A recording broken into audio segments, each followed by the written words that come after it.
Dios les bendiga, queridos hermanos y amigos. Bendecimos y adoramos el nombre del Señor. Una vez más que privilegiado de parte del Señor por la oportunidad de poder llegar a cada uno de ustedes. Bendecimos el nombre del Señor. Una vez más, tu hermano en Cristo, Alexander Carvajal, siervo de Jesucristo y evangelista por su misericordia. En esta ocasión quiero compartir una vez más una poderosa palabra de parte del Señor. Y en esta ocasión quiero que leamos la palabra del Señor. Aleluya, en el libro de Éxodo, su capítulo 14, verso 3. Leo la palabra en el nombre del Dios Padre, Hijo y Espíritu Santo. Amén. La letra dice así. Éxodo 14, verso 3. El faraón va a pensar: los israelitas andan perdidos en tierra. El desierto lo tiene acorralado. Esta versión que leí es la versión 1995, es una versión un poco más actualizada que la 1960. Alabado sea el nombre del Señor. Pero en su contexto vamos a decir lo que quiere decir esta palabra.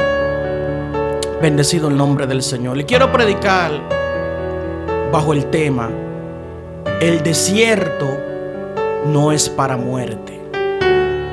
La palabra desierto habla de soledad. La palabra desierto habla de escasez. La palabra desierto habla de tristeza. En el desierto, el sol es sumamente fatigable. Pero no obstante a que el sol es extremadamente fatigable, las noches del desierto son sumamente frías, más que en cualquier otro lugar que no sea desierto. ¿Qué implica esto?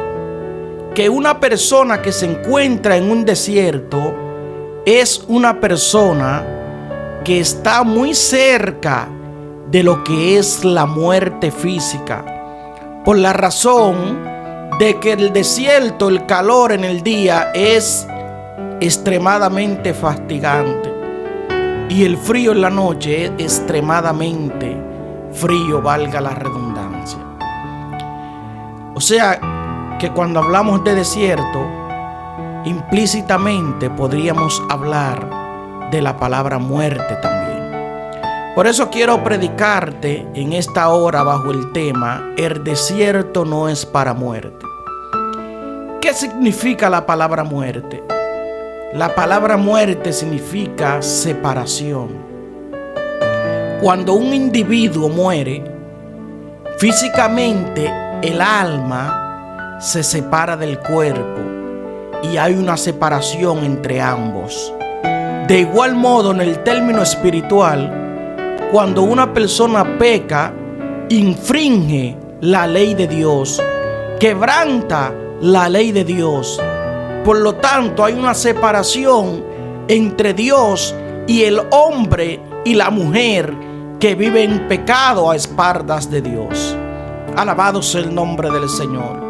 Tu desierto no es para muerte.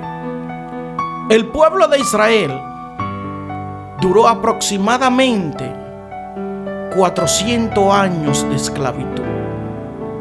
Aproximadamente 400 años sin escuchar la voz del Señor hablándole dulce y delicadamente. Y qué triste cuando Dios se aparta de nosotros. Qué triste cuando Dios ya no nos habla. Muchas veces por nuestra desobediencia. Muchas veces hay un silencio de Dios por nuestra desobediencia, por nuestro acercamiento, por falta de nuestro acercamiento para con Dios. Pero hay otras ocasiones donde Dios queda en silencio, y no es precisamente porque estamos en pecado. No es precisamente porque estamos de espaldas a Dios, sino porque el desierto, el silencio de Dios en el desierto, muchas veces habla y nosotros no nos damos cuenta. Aleluya. Pero quiero decirte en esta hora que si estás atravesando por un desierto espiritualmente hablando, esa situación no es para muerte. Cuando Dios decide hablar al pueblo de Israel, cuando Dios decide libertar a su pueblo, la Biblia enseña que Dios escogió a un hombre llamado Moisés. Y siendo este un niño, su madre, para que él no fuera muerto a espada, porque se decretó un edicto que todos los niños menores de 2 años, descendientes del pueblo de Israel, fueran asesinados. Esto porque Faraón tenía miedo de que los hebreos se multiplicaran en Egipto y pudieran armar una revolución en el futuro y pudieran afectar a todos. Esto porque el faraón tenía miedo de que el pueblo de Dios se multiplicara y aquellos niños, al convertirse en hombre, pudieran armar una revolución y levantarse en contra de los egipcios. Por eso Faraón mandó y decretó que murieran todos los niños menores de 2 años que fueran hebreos. Su madre, con miedo a esto, dice que tomó una canastilla, la calafateó. Esto quiere decir que la preparó, y entró el niño en aquella canasta y lo arrojó dentro del río Nilo.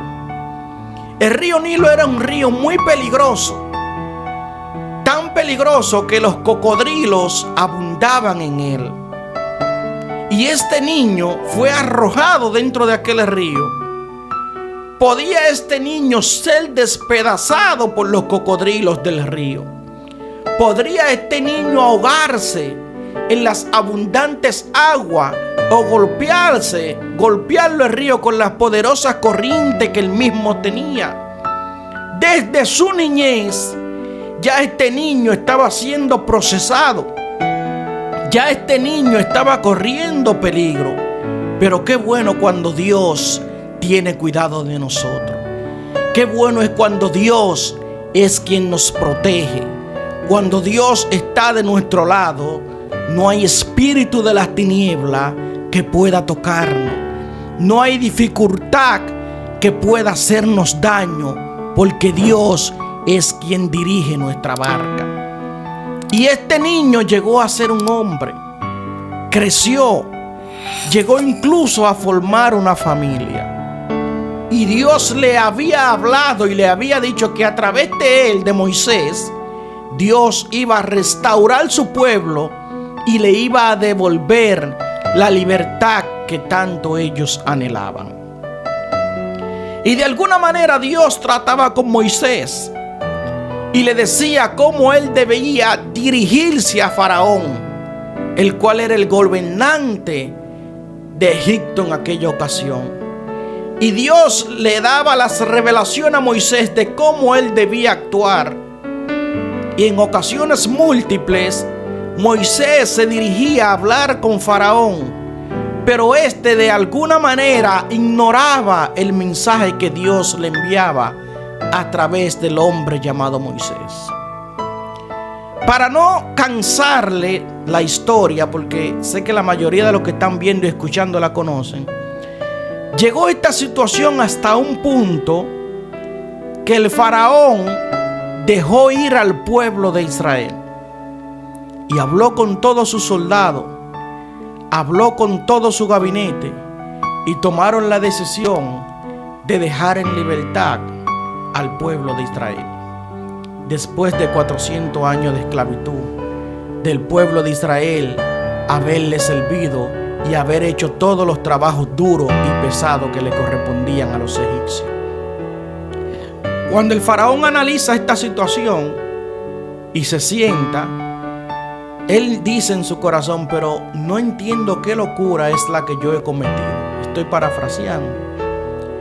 Porque esta gente son los que hacen el trabajo duro por nosotros. Esta gente son los que nos alivianan la carga y yo los he dejado ir. Y habla con sus generales, habla con su gabinete nuevamente y les dice: oigan, hemos hecho locura de dejar ir al pueblo de Israel. Caigámosles atrás nuevamente y vayamos a atacarlos y hacerlo volver a nuestra tierra para que nos sirvan nuevamente. La Biblia dice que estando el pueblo de Dios caminando en el desierto, Dios en su misericordia puso una columna de fuego para que en el día esta columna evitara que los egipcios se acercaran a los israelitas.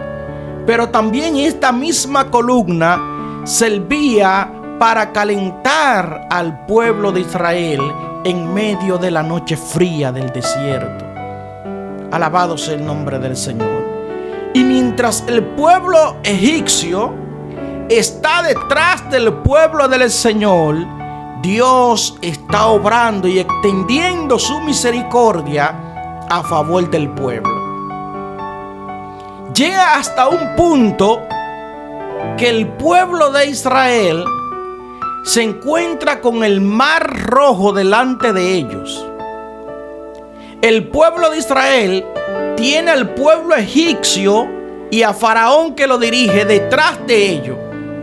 El pueblo de Israel tiene grandes montañas a su lado, a su derecha y a su izquierda, y no tiene para dónde coger.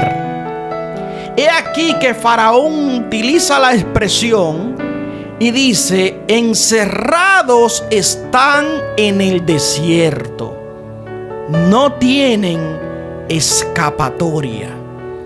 Una persona que está encerrado o encerrada es una persona que no tiene para dónde ir, no tiene para dónde correr. Y esto fue lo que Faraón expresó acerca del pueblo de Dios. Encerrados están en el desierto. Lo que Faraón está queriendo decir con esta palabra es: el desierto los ha entregado en nuestras manos y hoy será el fin del pueblo de Israel. Tu desierto no es para muerte. Faraón pensaba que ese era el fin del pueblo de Dios. Mas, sin embargo, esa era la noche, ese era el día donde Faraón y el pueblo de Egipto iba a ser testigo de la mano poderosa de Dios a favor de su pueblo. Oh, gloria al nombre del Señor. La Biblia dice que Moisés, turbado por las opresiones del pueblo, turbado porque tiene a Faraón detrás, no encuentra qué hacer, qué decir y clama al Señor. Y en medio de esa angustia, el Señor le responde y le pregunta: Moisés, ¿qué tienes en tus manos? Le dice: Señor, tengo una vara, tengo un simple palo. ¿Qué puedo hacer con esto? Lo que es insignificante para ti es poderoso para Dios. Como instrumento en las manos de Dios somos inquebrantables. Alabado sea el nombre del Señor. Quizás en el mundo físico aquel palo, aquella vara no tenía ningún significado, ninguna relevancia, pero en el mundo espiritual era la autoridad de Dios en las manos de Moisés. Y Dios le dice: eso que tiene en tus manos, esa vara, extiéndela hacia adelante. Y efectivamente, Moisés levantó la mano y extendió la vara hacia el mar. ¿Sabe qué aconteció, amado? El mar se dividió. Las aguas se separaron. y crearon un espacio, un camino para que el pueblo de Dios pudiera marchar. El desierto que Faraón dijo que era para muerte, no era para muerte, era para que la gloria de Dios fuera manifiesta en aquel desierto, en aquella oscuridad, en aquella soledad. Dios iba a obrar a favor de su pueblo, aleluya. Y el pueblo de Israel comenzó a marchar por en medio de las aguas, por en medio del mar en seco. Pero algo interesante que me llama mucho la atención es que cuando el pueblo de Israel, el pueblo de Dios, está marchando, Dios permite que también los egipcios entren al mar y caminen detrás del pueblo de Dios. ¿Por qué me llama esto la atención? Porque aparentemente el pueblo enemigo había entrado al territorio del pueblo de Dios. Y es muy probable que Moisés y todos los hebreos israelitas se turbaran y al mirar hacia atrás dijeran: pero están detrás de nosotros, se han metido en nuestro propio terreno. Alabado sea el nombre del Señor. Es probable que Faraón estuviera contento, muerto de risa en términos dominicanos, y dijera: yo lo dije, el desierto lo ha entregado en nuestras manos.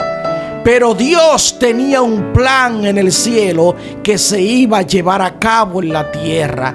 Y era que aunque Dios había permitido que aquel pueblo enemigo entrara en el territorio del pueblo de Dios, la mano de Dios iba a descender a favor de su pueblo.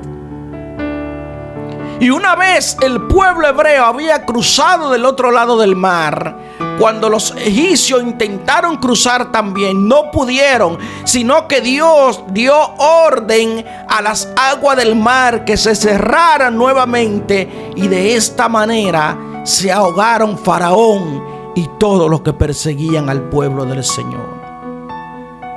Quiero decirte en esta hora que Dios te va a sacar de ese desierto.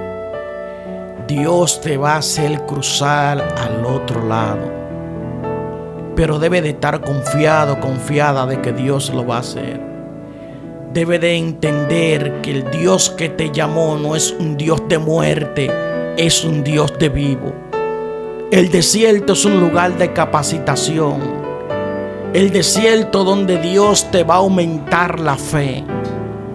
Job dijo después de su proceso, después de haber servido a Dios por muchos años, probablemente yendo a todos los cultos, probablemente hablando en lengua en cada uno de los servicios, probablemente haciendo muchas obras sociales, alabado sea el nombre del Señor, pero aún así Job todavía no tenía un encuentro pleno con el Señor, sino hasta después de su desierto. Y fue ahí cuando él dijo: de ojo, de oída te había oído, mas ahora mis ojos te ven. En otras palabras, el desierto ha multiplicado mi fe. El desierto me ha hecho entender verdaderamente a qué Dios es que yo le sirvo. Alabado sea el nombre del Señor. En medio de tu desierto no vas a morir. En medio de tu soledad no vas a morir. En medio de tu escasez no vas a desfallecer. Dios está trabajando contigo. Dios va a hacer que los egipcios, que Faraón, que su carro y todo su gabinete perezcan detrás de ti. Dios te dice en esta hora: los egipcios que te están persiguiendo, míralo bien, porque jamás lo volverás a ver. Oh, gloria al nombre del Señor. El desierto no es para muerte. El desierto es el lugar de capacitación donde Dios te está preparando para algo grande, donde aparentemente el silencio de Dios, la voz de Dios no se está escuchando, pero el silencio de Dios, aunque tú no lo puedas percibir, te está hablando. Cuando Dios queda en silencio, Dios está trabajando contigo. Cuando Dios queda en silencio, es porque Dios está elaborando un plan a favor tuyo. Aleluya. Ya para concluir este mensaje, quiero hablarte un poco acerca de un hombre llamado Lázaro. La Biblia dice y enseña que este hombre era amigo de Jesús. Y cuando Lázaro estaba enfermo, sus hermanas mandaron a buscar a Jesús. Y oigan con qué palabra trataron de comprometer al maestro. Le dijeron: tu amigo, el que tú amas, está enfermo. No le dijeron: Lázaro está enfermo. Tu amigo, el que tú amas. Queriendo comprometer a Jesús a tal grado de que Jesús dejara de hacer todo lo que estaba haciendo y se dirigiera inmediatamente a la casa de Lázaro.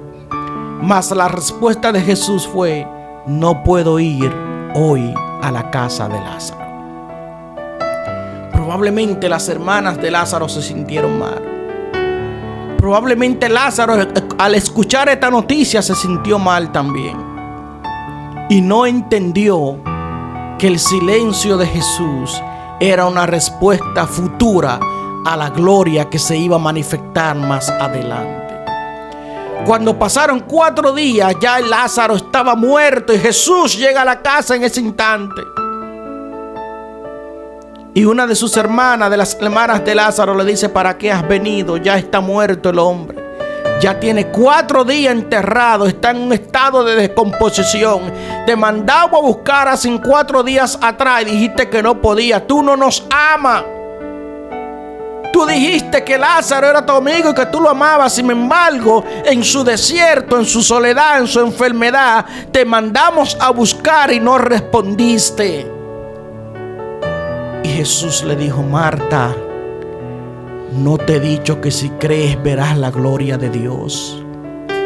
Esta enfermedad de Lázaro no es para muerte. Aleluya. Pero el hombre ya tenía 4 días de muerte. Y Jesús está diciendo que la enfermedad no es para muerte. Cualquiera humanamente se le funde la masa cefálica y no entiende el misterio que Jesús está hablando. Y Jesús le dice: tu hermano resucitará. Y esta mujer le dice: yo sé que en el tiempo de tu venida mi hermano va a resucitar. Y Jesús le dice: estoy hablando de hoy. Estoy hablando de hoy. Es hoy que tu hermano se va a levantar de la tumba. Es hoy que él va a salir del proceso. Es hoy que viene la respuesta de Dios para él. Y dirigiéndose Jesús a la tumba de Lázaro, llamó al hombre por su nombre y le dijo: Lázaro, sal de la tumba. Jesús te llama por tu nombre. Jesús llama tu proceso por su nombre. Si Jesús dice: muerto, sal de la tumba, todos los muertos que estaban ahí enterrados iban a salir. Pero Jesús fue específico y dijo: Lázaro, sal de la tumba. Hoy Jesús te llama por tu nombre y te dice que ese desierto, esa soledad, esa escasez es para que la gloria de Dios sea manifiesta. Y los que han conocido tu soledad, los que han conocido tu escasez, los que han conocido tu desierto, sepan y entiendan que el Dios que tú le sirves es real y que no hay limitaciones para Él. Tu desierto no es para muerte. Dios te bendiga, Dios te guarde. Tú sabes que la parte que me tranqué ahorita fue porque no me acordé.